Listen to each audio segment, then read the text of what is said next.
السلام علیکم ورحمۃ اللہ وبرکاتہ۔ محترم بھائیوں، صحابہ کرام کے عنوان سے میں نے بہت سی وائسز کر دیں۔ تمام صحابہ کرام، جتنے بھی معروف صحابہ کرام تھے، ان کے فضائل، ان کے مناقب، ان کی فضیلت، ان کی اسلام میں جو حصے داری، جو احسانات ان کے دین کے اوپر اپنی جانوں پر کھیل کر اللہ کے نبی اور اللہ کے دین کو اس طرح پھیلایا اور اس کی خدمت کی، یہ سب میں نے بیان کر دیا۔ اب ہم آئیں گے اس طرف کہ صحابی کا لفظ جب لگ جائے کسی کے ساتھ، اس کا مطلب یہ نہیں ہوتا کہ وہ اب معصوم عن الخطا ہو گیا، محاسبے سے پاک ہو گیا، اب وہ پکا ٹھکا جنتی ہے، جو مرضی وہ کرے اس کا محاسبہ ہو ہی نہیں سکتا۔ یہ بالکل غلط عقیدہ ہے۔ کوئی ناراضگی کی بات نہیں، ناراض نہ ہونا میرے بھائیوں۔ میں کچھ باتیں ایسی آپ سے کروں گا جو آپ کو مولوی حضرات ممبروں پر نہیں بتاتے، چھپا لیتے ہیں آپ سے۔ ان کا مقصد ہوتا ہے کہ صرف اور صرف ان لوگوں کو بچانا جنہوں نے اسلام میں تبدیلیاں کر دیں، قتل و غارت گری مچا دی، خلافت کو ملوکیت میں بدل دیا، ملوکیت کو کیسریت میں بدل دیا، یعنی کہ معاویہ بن سفیان اور یزید۔ ان کو بچانے کے لیے وہ صحابی کی چادر اڑا دیتے ہیں، بس کہتے ہیں جی وہ صحابی اب چھوڑ دیں۔ یعنی کوئی معاویہ کی بغاوت کی بات کرے، وہ جی صحابہ کرام کے اوپر آپ بات اٹھاتے ہیں، یعنی کہ سامنے والے کا دماغ ہی معاف ہو جائے کہ یہ لوگ صحابہ کو برا کہتے ہیں، حالانکہ وہ معاویہ کی اس بغاوت کا ذکر کر رہا ہے جو نبی علیہ الصلوۃ والسلام کی متواتر حدیث ہے۔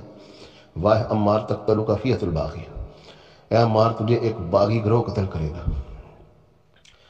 یدونہم الی اللہ، عمار ان کو بلائے گا اللہ کی طرف، ویدونہم الی النار، وہ آگ کی طرف بلائیں گے عمار کو، والعیاذ باللہ۔ نبی علیہ الصلوۃ والسلام کی غیبی خبروں کو جھٹلانا شروع کر دیتے ہیں صرف اپنی شخصیات کو بچانے کے لیے۔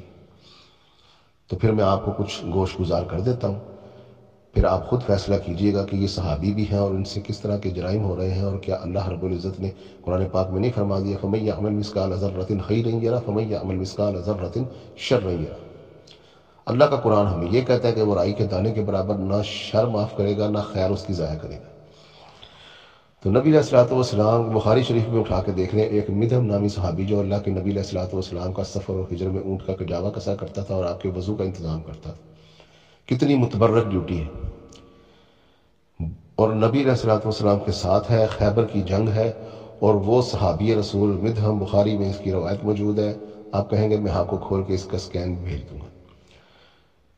اس نے ایک چادر جو ہے نا وہ مال غنیمت میں سے نکال لی، چوری کر لی ہے، نکال لی، اللہ کے نبی سے پوچھے بغیر بتایا نہیں۔ اور کچھ فقہا کہتے ہیں اسے ضرورت بھی تھی اس کی، اس کے باوجود ایک تیر آ کر اس کی آنکھ میں لگا اور وہ وہیں فوت ہو گیا۔ تو صحابہ کرام نے کہا جی الحمدللہ شہادت آئی، اللہ تعالیٰ نے شہادت قبول کی۔ نبی علیہ الصلوۃ والسلام نے فرمایا تم شہادت کی بات کرتے ہو، مجھے اللہ تعالیٰ دکھا رہا ہے کہ اس کو آگ کی ایک چادر ڈھانپے ہوئے۔ صحابہ کرام میں سکتہ طاری ہو گیا، یہ کیا ہوا؟ وہ جنگ لڑتا ہوا میدان جنگ میں شہید ہوا۔ آپ نے فرمایا اس نے مال غنیمت میں سے ایک چادر چوری کر لی تھی، وہ چادر آگ کی بن کر اس کو لپیٹے ہوئے ہے، یعنی کہ شہید ہونا بھی، شہادت، اس کا خون بھی، یہ چادر کی چوری کرنا اس کو دھو نہیں سکا۔ تو صحابی رسول ہے، خیبر کی لڑائی میں ہے۔ ابھی طلقاء جو فتح مکہ کے بعد تلوار کے دیکھ کر ایمان لائیں گے، ان کی بھی باری آنی ہے، جو کہ برابر ہی نہیں تھے مدھم کے۔ اس کے بعد ایک صحابی جنگ لڑ رہا ہے تو اللہ کے نبی نے کہا کہ یہ آگ میں ہے، وہ جنگ لڑ رہا ہے مسلمانوں کے ساتھ مل کے۔ صحابہ پریشان، اللہ تعالیٰ نے آپ کو بہت سی چیزوں میں بصیرت دی، دکھا دیا۔ تھوڑی دیر کے بعد دیکھا گیا وہ صحابی کو زخم ہوئے، اور وہ زخموں کی تاب نہ لاتے ہوئے اس نے خودکشی کر لیا۔ خودکشی جو کرے گا وہ تو جہنم میں جائے گا۔ صحابی بھی رہا، وہ کافر نہیں ہو گیا۔ اسی طرح جس نے چادر چوری کی وہ کافر نہیں ہو گیا، وہ بھی صحابی ہے، اور جس نے خودکشی کر لی وہ بھی صحابی ہے۔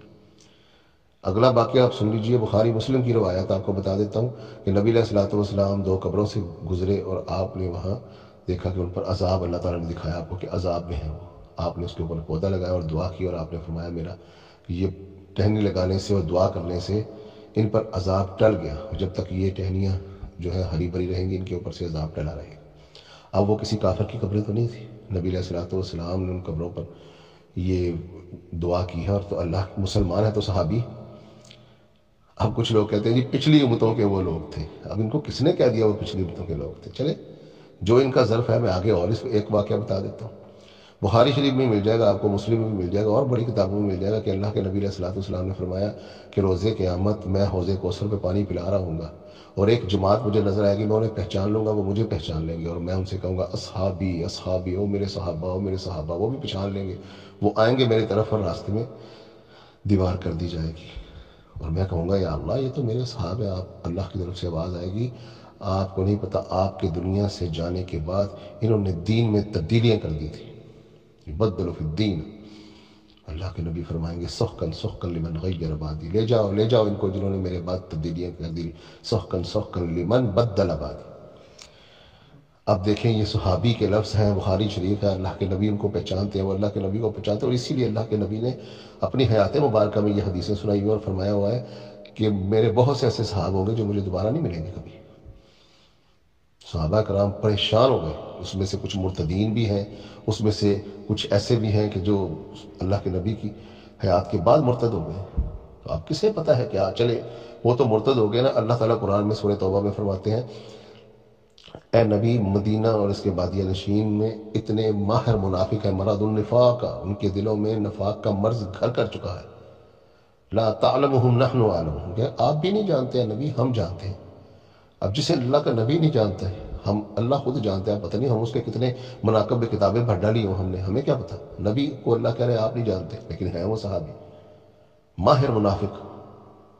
اور ایک درمیانے درجے کے بارے میں اللہ نے فرمایا منکم من یرید الدنیا منکم من یرید الآخرہ، تم میں سے ہیں جو دنیا کے طلبگار ہیں، اور تم میں سے ہیں جو آخرت کے طلبگار ہیں، ملے جلے لوگ بھی ہیں بیچارے، ہم جنتیں بانٹتے پھرتے ہیں۔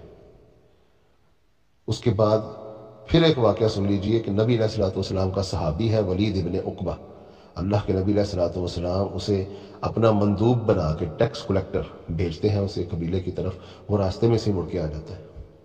ولید ابن عقبہ کا نام یاد رکھ لیجئے، حضرت عثمان رضی اللہ تعالیٰ عنہ کا ماں جایا بھائی ہے، راستے میں سے مڑ کے آ جاتا ہے، کہتا ہے جی انہوں نے تو زکوٰۃ دینے سے انکار کر لیا، اور نبی علیہ الصلوۃ والسلام نے فوجیں تیار کر لی جا کے اس قبیلے کے ساتھ جنگ کرے۔ وہی آگے کہ سورہ حجرات میں یا الذین آمنوا اذ جاء فاسق، و ایمان والو جب تمہارے پاس ایک فاسق آئے تو پہلے پڑتال کر لیا کرو، ایسا نہ ہو کہ تمہاری اس غفلت میں کسی قبیلے سے زیادتی کر بیٹھو۔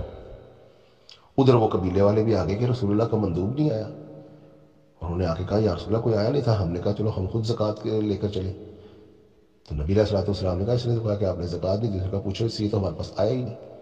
تو پھر یہ جب فرشتے آئے تھے لے کر آئے تو اللہ کے نبی علیہ الصلوۃ والسلام کو سنائی، تو پھر اس فاسق نے اللہ کے نبی سے جھوٹ بولا، اور وہ صحابی بھی ہے۔ چلے آپ کہیں گے جی وہ اللہ کے نبی کے سامنے کہا، اللہ کے نبی نے اس کو معاف کر دیا۔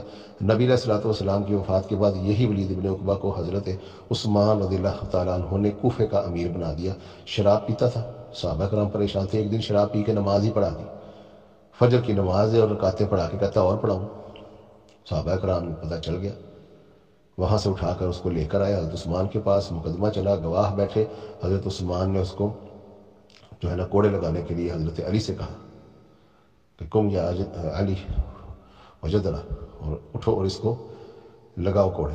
حضرت علی نے حضرت حسن سے کہا کہ حسن پکڑو اور اس کو لگاؤ، کوڑے لگائیں۔ تو حضرت حسن کو اتنا دکھ تھا کہ حضرت عثمان ایسے شرابیوں کو لگاتے کیوں؟ حضرت حسن نے وہاں بڑے فصاحت والے کلمات کہے، اور کہے یا ابھی واللہا رہا ما تولکا رہا، اے میرے باپ کہ جس نے ان کی ٹھنڈی چکھی ہیں وہی ان کی گرم چکھے، یعنی کہ حضرت عثمان خود اس کو لگائے نا کوڑے، آپ کوڑے لگاتے ہیں اور پھر قبائلی عصبیت میں یہ ہمارے دشمن ہو جاتے ہیں، اور یہی ولید ابن عقبہ اور یہی مروان جیسے اور یہ نبی علیہ الصلوۃ والسلام کے نواسوں کی قتال میں شامل ہوئے۔ پھر تو یہ بھی صحابی ہے، بات اب چلے گی دوسری طرف حضرت عثمان کے اس گورنر کی، یہ بھی صحابی ہے، شراب پی کے نماز پڑھا رہا ہے، اور وہ بھی صحابی ہے بسر ابن ارطا، جس کو معاویہ نے بھیجا جاؤ جا کر بصرے پر قبضہ کر لو، اس نے حضرت عباس رضی اللہ ابن عباس کے 2 چھوٹے بچوں کو قتل کر دیا، اس کی ماں پاگل ہو کے گلیوں میں پھرتی تھی، رسول اللہ کے خاندان کو قتل کر دیا صحابی رسول نے، بسر ابن ارطا نے،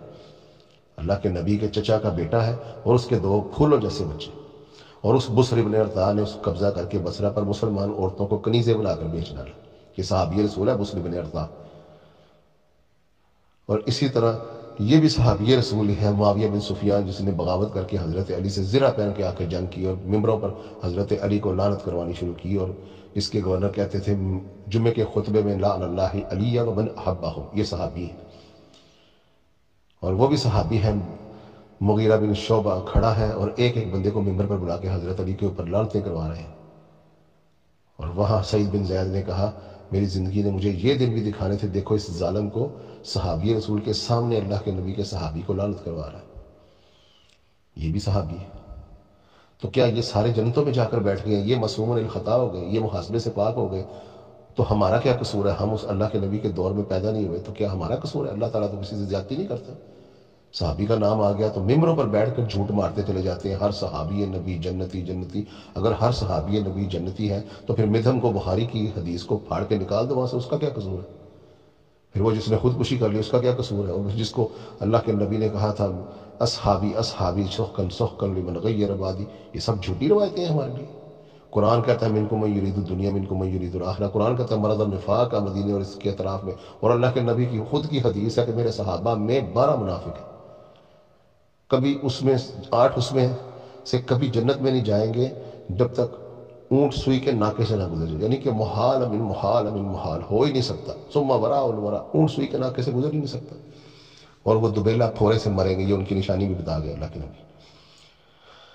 یہ صحابی کہہ کے جنتوں میں گھسیڑ رہے ہیں، یعنی کہ اصل میں انہوں نے یزید کے باپ کو جنت میں ڈالنا ہے بس، کیونکہ وہ حضرت علی کا دشمن تھا، حسن و حسین سے بغض رکھتا تھا، اور ان کے حسین کی موجودگی میں یزید جیسے کو ممبر رسول پر بٹھا گیا، تو یہ ہے۔ اور ایک اور صحابی پھر بتا دیتا ہوں آپ کو، حکم بن علاس، مروان کا باپ، حضرت عثمان کا چچا، اس نے اسلام قبول کر لیا، اللہ کے نبی نے کہا تجھے چاہے اسلام بھی قبول کر لیا نا، تجھے مدینے میں نہیں رہنے دوں گا، مکے اور مدینے سے باہر نکل گیا، اس کو طائف بھیج دیا۔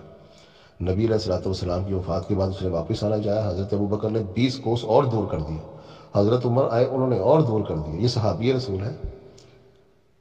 پھر اس کے بیٹا مروان پیدا ہوا، حضرت عثمان اس کو لے آئے مدینہ میں، پھر اس مروان نے جو کام کیے وہ ایک الگ اس کا جو ہے نا موضوع ہے، لیکن یہ حکم تو صحابی، اور اللہ کے نبی نے باقاعدہ کتاب میں موجود بخاری میں عائشہ بتاتی ہیں کہ حکم اور اس کی اولاد پر اللہ کے نبی نے لعنت کی تھی، یہ صحابی ہے اور اللہ کے نبی لعنت کر رہے ہیں۔ وحشی بھی صحابی ہے، بڑا وحشی کا نام لیتے ہیں، حضرت وحشی یہ اللہ کے نبی نے معاف کر دیا۔ کیسے معاف کر دیا؟ وہ آیا اللہ کے نبی کے سامنے، چھپ کے آ کے کلمہ پڑھ لیتا ہے اور اللہ کے نبی سے معافی مانگتا ہے، اللہ کے نبی معاف تو کر دیتے ہیں، لیکن کلمات کیا کہتے ہیں اللہ کے نبی؟ تغیب وجہک، جا اپنی شکل گم کر، میرے سامنے نہ آنا۔ جس کو نبی علیہ الصلوۃ والسلام کہہ دے میرے سامنے نہ آنا، اس کی کیا زندگی ہے؟ آپ صحابی لیے پھرتے ہیں، بڑا ممبروں پر بیٹھ کے حضرت وحشی رضی اللہ تعالیٰ عنہ جنتی، رسول کہتے ہیں میرے سامنے اپنی شکل نہ دکھانا مجھے، کیا مطلب ہے تغیب وجہک؟ کئی روایت میں آتا ہے قم اصحب تغیب وجہک، اٹھ دفع ہو جائے یہاں سے، مجھے اپنی شکل نہ دکھائی بس۔ یہ کہیں گے جو اللہ کے نبی نے کہا دیکھ ایک کام کری، تو مجھے کبھی اپنی شکل نہ دکھائی، بڑے اپولوجیٹک انداز میں، جیسے اللہ کے نبی کہہ رہے ہیں تغیب وجہک، یہ بھی صحابی رسول ہے۔ تو نبی علیہ الصلوۃ والسلام کے صحابہ کو جو قرآن پاک نے رضی اللہ ورضوا عنہم کہا ہے، اس کے آگے پیچھے کچھ قیود ہیں، کچھ شرائط ہیں، ایسے ہی نہیں کہہ دیا۔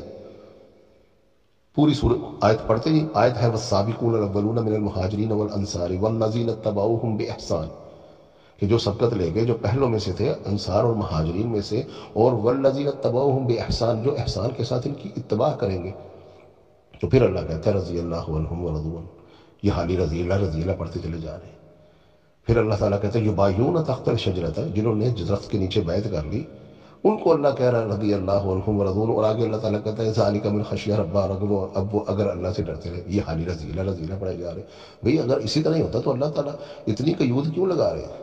پھر اللہ تعالیٰ صاف کہتے ہیں رضی اللہ عنہم ورضوا عنہ من نظر رسول اللہ، چلو جی یمن یوم رسول اللہ رضی اللہ عنہ ورضوا رضی اللہ کل صحابی رسول، ایسے کیوں نہیں آیت آ گئی؟ آیت میں آگے پیچھے اللہ تعالیٰ قید لگا رہا ہے، یہاں تک کہ اللہ کہتا ہے کہ اب اگر وہ اللہ سے ڈرتے رہے ذالک من خشی ربہ، اللہ تعالیٰ ایسی کسی کو کھلی چھٹی نہیں دے دیتے۔ یہ پیغمبروں کو اللہ تعالیٰ پیغمبروں کو بھی گرفت کی ہے۔ حضرت آدم کو دیکھ لیں، حضرت نوح کو دیکھ لیں، حضرت ابراہیم کو دیکھ لیں، حضرت یونس کو دیکھ لیں، اگر ان سے تھوڑی سی نوک شوک ہوئی تو اللہ تعالیٰ نے کہ آدم کو جنت سے نہیں نکال دیا۔ اب معاملات جو ہیں وہ اس طرح نہیں ہیں جس طرح یہ لوگ ہمیں پکچر دکھا دیتے ہیں، بس جی معاویہ ہر وقت جنتی بلکہ یہاں تک کہتے ہیں ہم کو بخشوائے گی شفاعت معاویہ۔ اب سارے بابڑے جو ہے نا وہ سوئے پڑے، اب بریلویوں کو جواب نہیں دے رہا کوئی بابی، اب ان کی توحید جو ہے نا معاویہ کی باری ان کی توحید غائب ہو جاتی ہے۔ ان کا شرک بھی غائب ہو جاتا ہے. یعنی وہ کود کود کے کہہ رہے ہیں ہم کو بخشوائے گی شفاعت معاویہ. ایک طرف کہتے ہیں جی اپنے عمل سے ہی جنت میں جانا ہے، نہیں یہ بدعت ہے، یہ شرک ہے، اب معاویہ کی شفاعت میں بخشوائے گی. کسی وابڑے نے آ کر ان کو جواب دیا کہ یہ تم کیا کہہ رہے ہو، بے گناہ بے خطا معاویہ، معاویہ سیاست معاویہ زندہ باد. سیاست معاویہ تو علی کے ساتھ جنگ ہے، علی کو قتل کرنے آیا معاویہ، اس کو زندہ باد کہہ رہے ہیں. تو یہ صحابہ کرام جن کے بارے میں اللہ رب العزت نے سابقون الاولون کا نام لیا، انصار اور مہاجرین کی ایک جماعت کا نام لیا، یہ تو بہت تھوڑے سے لوگ ہیں. ابو بکر ہیں، عمر ہیں، عثمان ہیں، عشرہ مبشرہ ہیں، بلال ہیں، حباب ہیں، ابو ذر ہیں، مقدام ہیں، سلمان فارسی ہیں، سعد بن عبادہ ہیں، معاذ بن جبل ہیں، سعد بن معاذ ہیں، سعد بن ابی وقاص ہیں. ان جیسے صحابی ہیں جنہوں نے اپنی زندگیاں وقف کر دی اسلام کے لیے، ہجرت بھی کی اور سبقت لے گئے دین کے اندر. یہ ان صحابہ کے بات ہو رہی ہے. یہ تو لگا کی بات کرتے ہیں، ان کے بارے میں تو اللہ تعالیٰ فرما رہے ہیں من لا یستوی منکم من انفق من قبل الفتح وقاتل اولئک اعظم درجات. یہ کبھی برابر ہی نہیں ہو سکتے یا نبی ان کے، یہ ان کے کبھی برابر ہی نہیں ہو سکتے جو فتح کے بعد اسلام میں آئے ہیں. تو معاویہ نے کمپنی ساری فتح کے بعد آئی، یہ کبھی برابر ہی نہیں ہو سکتی. یہ ان کے اوپر حکومت کر گئی. 20 سال حکومت کیا معاویہ نے اپنے سے بہتر لوگوں کے اوپر، جن کو قرآن نے ان کے برابر بھی نہیں کہا تھا. وہ جو برابری والے نہیں تھے وہ پہلے والوں کے اوپر حکومت کر گیا. 2 بندے تو اس وقت زندہ تھے عشرہ مبشرہ میں سے جب معاویہ حکومت کر رہا تھا. یہ حال ہے. انس بن مالک جیسا صحابی جو 10 سال اللہ کے نبی کو وضو کراتا رہا، معاویہ کی حکومت میں بیچارہ بھوکا پیسہ گلیوں میں بھیک مانگتا رہا. اور ساتھ وہ کہتا تھا، صحابی رسول ہے یہ بھی، وہ کہتا تھا کہ بھیک دے دو مجھے، تمہارے نبی کو 10 سال وضو کروایا، اگر یہودیوں کے نبی کو کرایا ہوتا وہ مجھے بادشاہ بنا دیتے اپنا. یہاں یزید جیسے حکومت پر بیٹھے ہیں، معاویہ جیسے حکومت کر رہے ہیں، انس بن مالک جیسے فقیروں کے حال ہے. اور جو نبی علیہ الصلوۃ والسلام کی مہمان نوازی کرتا ہے، ابو ایوب انصاری، وہ مقروض ہے، وہ معاویہ کے پاس جا کے مدد مانگتا ہے. معاویہ کہتا ہے چل جا صبر کر جا کے. اللہ کے نبی نے کیا کہا تھا؟ اس نے کہا، اللہ کے نبی نے کہا تھا صبر کرنا حتیٰ کہ مجھے حوض کوثر کو پہ ملو، ایسے حکمران تم پر مسلط کر دی جائیں گے. معاویہ کہتا ہے جا کے صبر کر. نبی کی اس نے اس نبی کے صحابی کی مدد نہیں کی معاویہ نے. کیوں؟ معاویہ کو یہی رنج تھا نا، ہمارا تختہ الٹایا اللہ کے نبی نے اور ان کے پاس جا کے پناہ لی تھی. تو یہ ہے معاویہ کا چہرہ، اور یہ ہے ان صحابہ کر کے بیٹھے ہوئے ہیں جنہوں نے نبی علیہ الصلوۃ والسلام کی وفات کے بعد بھی حکومت علیاں کی، بے ضابطگیاں کی، دین کو بدلا، اور نبی کی زندگی میں بھی جنہوں نے کیا. ایک اور واقعہ سنا دیتا ہوں. یہ بڑا کاتب وحی کرتے ہیں نا. معاویہ نے پتہ نہیں کچھ کتابت کی ہے یا نہیں کی. قرآن تو فتح مکہ کے بعد تو نہیں شروع ہوا اترنا، وہ تو فتح مکہ میں مسلمان ہوا ہے. جو مدینے میں رہ کر خط و کتابت کرتا رہا اللہ کے نبی کے خطوط کی بھی اور وحی کی بھی، عبداللہ بن سعد بن ابی السرح، وہ تو مرتد ہو گیا. مرتد ہو کے مکے آ گیا. کہتا ہے جی وہ کوئی وحی نہیں آتی تھی، ہم ہی لکھواتے تھے، کبھی یا حلیم لکھوا دیتے تھے، کبھی یا رحیم لکھوا دیتے تھے. اللہ کے نبی نے کہا کہ خانہ کعبہ کے پردوں میں بھی چھپا ہوگا نا. فتح مکہ پہ آپ نے کہا اس کو قتل کر دینا. رسول اللہ کی وحی پہ الزام لگاتا ہے. حضرت عثمان نے اپنے چاچا ہونے کی وجہ سے چھپا لیا، 3 دن چھپائے رکھا. جب سامنے لے کر، یہ بخاری میں ہے، نبی کا ظاہر باطن ایک ہوتا ہے، اس ہیڈنگ کے ساتھ امام بخاری لے کے آئے ہیں یہ روایت. تو کہتے ہیں جی حضرت عثمان کہتے ہیں جن کا کلمہ قبول کر لو. اللہ کے نبی آنکھ نہیں ملا رہے، منہ پھیر لیتے ہیں. پھر کہتے ہیں جی کلمہ قبول کر لو. اللہ کے نبی منہ پھیر لیتے ہیں. 3 دفعہ منہ پھیرا اللہ کے نبی نے. پھر جب اس کا کلمہ قبول کیا، اللہ کے نبی نے صحابہ کرام سے کہا تم میں سے کسی کو یہ ذہن میں نہیں آیا میں نے اس کے قتل کا حکم دیا اور میں اس کا کلمہ قبول نہیں کر رہا، آگے بڑھ کے اس کو قتل کیوں نہیں کر دیا؟ صحابہ کہتے ہیں یا رسول اللہ، آپ آنکھ کا اشارہ کرتے ہیں. آپ نے فرمایا نبی کا ظاہر باطن ایک ہوتا ہے، نبی نہیں ایسے اشارے کرتا. یہ امام بخاری یہ ہیڈنگ دے کے لے کر آئے ہیں یہ روایت صحابی کی. پر جب کاتب وحی ہونا اس کے کام آیا، مرتد ہو گیا. اور یہی بندہ جو مرتد ہو گیا تھا عثمان نے مصر کا گورنر بنایا، وہاں بھی بے ضابطگیاں شروع، اور مصر سے لوگ شکایتیں لے کر عثمان کے پاس آ گئے. تو بھائیو یہ ناراض ہونے کی بات نہیں، یہ حقیقتیں ہیں. قرآن کی آیتیں بھی میں نے آپ کو سنا دی، نبی علیہ الصلوۃ والسلام کی حیات میں جو انہوں نے کیا وہ بھی میں نے آپ کو بتا دیا، اور حیات کے بعد جو انہوں نے کیا وہ بھی آپ کے سامنے رکھ دیا. تو لہٰذا یہ ہم نے نہیں فیصلہ کرنا کون جنت میں ہے کون دوزخ میں ہے. ہم صرف اس کے ظاہر پر ہی بات کر سکتے، باقی یہ اللہ کے معاملات ہے. ایسے ہی سب کو جنت اپنی خانہ کا گھر سمجھ کے نہ بانٹتے رہا کریں. وہ بھی جنت میں، وہ بھی جنت میں، وہ بھی جنت میں. جنت نہ ہوگی کہ پھوپھی جی کا گھر ہو گیا بانٹ لو اور چلے جاؤ. اس میں اللہ تعالیٰ نے تو حضرت عمر جیسے جس کو اللہ کے نبی زندگی میں اس کی جنت کی بشارت دے رہے ہیں، وہ کہتے ہیں کہ اگر عمر تو ہلاک ہو جائے گا اگر اللہ نے مجھ سے سوال کر لیا. وہ کہہ رہے ہیں کہ اگر دنیا میں سب لوگ جنت میں چلے گئے ایک رہ گیا تو میں سوچتا ہوں وہ کہیں میں ہی تو نہیں ہوں گا. یہاں تک حضرت عمر کے تقوی کا عالم ہے. تو یہ جن کو جنت کی بشارتیں دی ہیں انہی کا نام لیا کریں. معاویہ اینڈ کمپنی، بسر بن ارطا، مغیرہ بن شعبہ، ولید ابن عقبہ، یہ ساری یہ پارٹی کا نام لے کر جنت نہ بانٹا کریں. السلام علیکم.